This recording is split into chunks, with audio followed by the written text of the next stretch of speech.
Malta qed tlaqqas 6 ambaxxaturi tal-Oċeani minn madwar id-dinja għall-ewwel forum internazzjonali dwar is-suġġett. Dan wara li sena ilu Malta ħatret lill-professur Alan Dejdun bħala l-ambaxxatur tagħha għall-Oċeani. Dawn is-6 pajjiżi li huma wkoll parti mill-Commonwealth u stati membri tal-Unjoni Ewropea qed jiddiskutu mezzi sostenibbli ta' kif il-gvernijiet jistgħu jiġieldu t-tniġġis tal-Oċeani fost l-oħrajn. Il-Kummissarju Ewropew għall-Affarijiet Marittimi Vella spjega li l-għan ta' dawn l-ambaxxaturi u li jkunu huma l-vuċi tas-settur marittimu fil-gvern tagħhom biex bekk is-soluzzjonijiet ma jkunux biss xi ħaġa ta' fuq il-karta jew tad-diskussjonijiet, iżda jiġu implementati. Illum l-Oċean qed jiffaċċja ħafna threats, qed jiffaċċja ħafna problemi u sfidi, problemi ta' pollution, acidification, plastics kullimkien. U di mhix xi ħaġa illi tolqot pajjiż wieħed jew l-Ewropa biss, di problema globali illi hemm bżonn ta' soluzzjonijiet globali, imma iktar mis-soluzzjonijiet on paper għandna bżonn azzjoni, we need action. U jiena naħseb illi kull ambaxxatur jista' jikkontribwixxi biex jimbotta lill-gvern tiegħu biex jieħu azzjoni. Il-Kummissarju Vella innota l-bidliet kbar li saru f'dan il-qasam fl-aħħar 5 snin anke fuq livell Ewropew.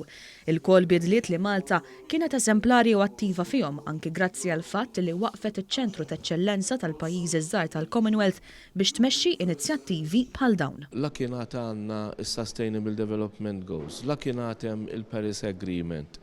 Konna qed naħsbu iktar fuq is-sajd u l-fisheries milli ma konniex qed naraw l-istampa kbira tal-Oċean. Innexxielna nollu l-Oċean fil-highest political levels tellajnih fil-livell tal-United Nations, tal-G7, tal-G20, ġifieri l-affarijiet inbidlu. Din mhux l-ewwel darba li Malta kienet pionier fl-impenn dinji għall-ħarsien tal-Oċeani. Fil-fatt, fid-diskors tagħha, is-Segretarju Ġenerali tal-Commonwealth Patricia Scotland qalet li ħafna pajjiżi tal-Commonwealth ħadu eżempju minn Malta li fl-2015 meta ospitat iċ-ċogem waslet għal deċiżjoni kruċjali għal dan il-qasam. As a result of the decision that was made in Malta in 2015, we made a commitment literally days before Paris that we would have enforceability, that we would have 2 degrees and an aspirational target of 1.5. And Malta was pivotal in making that commitment possible, facilitating it, encouraging it. Xi ħaġa li aċċenna liha wkoll il-Ministru Carmelo Abela li flimkien mal-mibgħut speċjali tal-Ġnus Magħquda Peter Thompson mexxa dan il-forum ta' jumejn. Mhux biss noqogħdu nitkellmu, mhux biss noqogħdu nippjanaw, imma l-iktar ħaġa importanti hija aħna nimplementaw.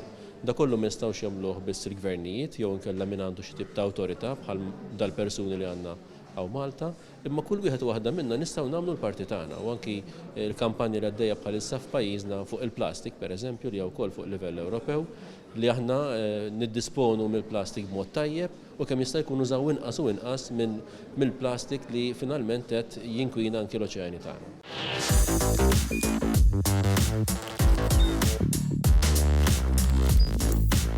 Idħol fuq one.com.mt u hemmhekk tista' tara l-programmi kollha li jxandru fuq One permezz ta' One Play.